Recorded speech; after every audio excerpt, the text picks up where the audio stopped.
Bonjour à toutes et à tous et bienvenue sur Grand Lille TV pour cette nouvelle édition du Rendez-vous de l'Écho. Aujourd'hui, nous sommes en compagnie d'Olivier Malcura. Bonjour. Bonjour. Alors, vous êtes directeur de RCF Nord de France. RCF, c'est une radio associative, ça veut tout simplement dire radio chrétienne francophone. Alors, la réponse est dans la question, mais dites-nous un petit peu quand même le concept, rappelez-nous quand même l'idée de base de la radio. RCF, c'est un réseau de 63 radios chrétiennes francophones. Donc francophones parce qu'en France, en Belgique, et depuis peu dans les dom-toms. D'accord. 63 si on devait rappeler chrétiennes. rapidement l'historique aussi, depuis quand les radios existent? Ah bah alors c'est le début des radios libres là, dans les années 80, donc ça fait 34 ans que les radios libres ont émergé. À l'époque, les diocèses créaient des services audiovisuels. Déjà, on se disait il faut être sur les nouvelles technologies, il y a 34 ans. Et il y avait des services un peu chrétiens médias, et il y a une 15-20 ans, toutes ces radios se sont structurées, fédérés, et ont décidé de marcher ensemble. Et de là est né un réseau de radios. C'est beaucoup plus professionnel et efficace qu'un échange de cassettes par voie postale à l'époque. Alors 63 stations en France. Dans la région, il y a Lille notamment, 97.1, Douai aussi, vous me disiez, 95.1. Comment vous gérez en fait le contenu, les programmes, avec qui ? Alors on est une radio locale de proximité qui est tenue de faire 4 heures minimum de programme local par jour. On est une petite équipe, 3 salariés, 80 bénévoles pour construire ces programmes. Ça correspond là cette année à 49 émissions différentes, certaines quotidiennes, d'autres hebdomadaires, quelques-unes mensuelles. Et puis alors on aborde un petit peu tout ce qui peut préoccuper nos auditeurs. Donc bien sûr on a de l'information, 58% de nos auditeurs viennent sur RCF pour l'info locale. On a des magazines, on traite d'économie, on traite de la vie de famille, on traite bien sûr de spiritualité, ça représente 20% du programme. Oui. C'est le fonds de commerce d'une radio chrétienne. Et puis bien sûr de la culture, du cinéma, enfin tout ce qui peut intéresser l'auditeur sur une radio généraliste à thématique chrétienne. Avec un leitmotiv quand même, c'est que la radio associative, forcément, a besoin de financement aussi. Vous êtes limité en termes de publicité pour le chiffre d'affaires. Alors, comment ça fonctionne ? D'où vient votre argent ?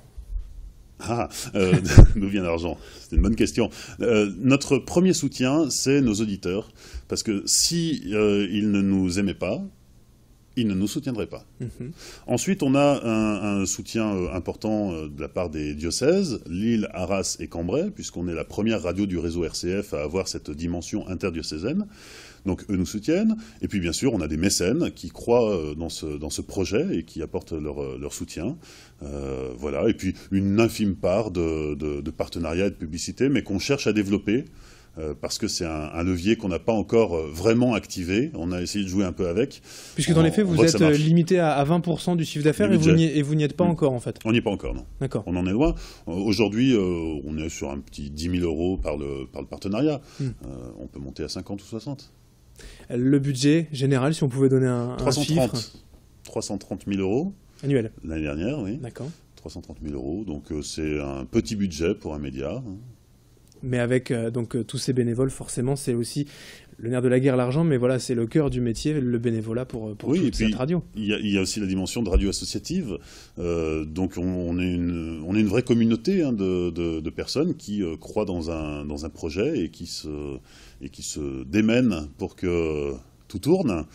Effectivement, alors les bénévoles, il y en a à tous les étages, ça va de l'accueil téléphonique, du secrétariat, le suivi des auditeurs et des donateurs, il en faut pour timbrer les mailings, il en faut pour assurer la communication, il en faut aussi pour gérer des émissions. Et 34 ans après, vous disiez, il faut être présent sur les nouvelles technologies. C'est encore le cas. Alors, il y a la radio, mais il y a aussi Internet. Nous y sommes. Voilà, les réseaux sociaux. Les réseaux sociaux, les applications mobiles. Et puis, demain, la radio numérique terrestre, qui semble... c'est un peu un serpent de mer, ça va, ça vient. Et là, elle semble revenir de façon un peu plus ferme que les fois précédentes. Donc, on commence à y croire à nouveau. Et c'est une radio d'avenir aussi, RCF et les radios associatives en tant que telles. J'étais hier et avant-hier à un congrès à Paris de la Fédération française des radios chrétiennes et l'Institut de sondage CSA nous annonçait que nous avions 16% de notre public qui nous écoutaient sur le digital. Donc l'ordinateur, les tablettes et les smartphones. 16%, là où les radios en général sont à 13%. Donc c'est encore plein d'espoir pour le développement. Alors le développement justement, il y a encore d'autres antennes à ouvrir, peut-être dans la région, il y a Lille, Douai, d'autres encore pour on espère, on postule. La concurrence en fait fréquences est faite aussi avec les radios commerciales, où vous avez quand même une longueur d'avance en tant qu'associatif. Complètement, non, on n'a pas une longueur d'avance, non, c'est le service public qui a une longueur d'avance sur les appels à fréquence, mais nous on est logé à la même enseigne que les radios commerciales, c'est-à-dire que le CSA dit nous avons 1, 2, 3, 5, 10 fréquences disponibles, que les radios qui espèrent les avoir puissent postuler. Qu'est-ce qui vous intéresserait finalement dans la région pour les mois, les années à venir? On n'a pas de limite. Évidemment, aujourd'hui, on est implanté sur l'île et Douai. On aimerait bien pouvoir s'étendre à partir que ça fasse tache d'huile à partir de l'existant. Mais si demain on obtient une fréquence à Boulogne-sur-Mer ou à Calais, on y va. Eh bien écoutez, c'est ce qu'on vous souhaite. En tout cas, peut-être on se tiendra au courant de l'évolution de RCF. Donc merci Olivier et Malcura d'être venu, directeur de Radio Chrétienne Francophone Nord de France. Merci. Merci.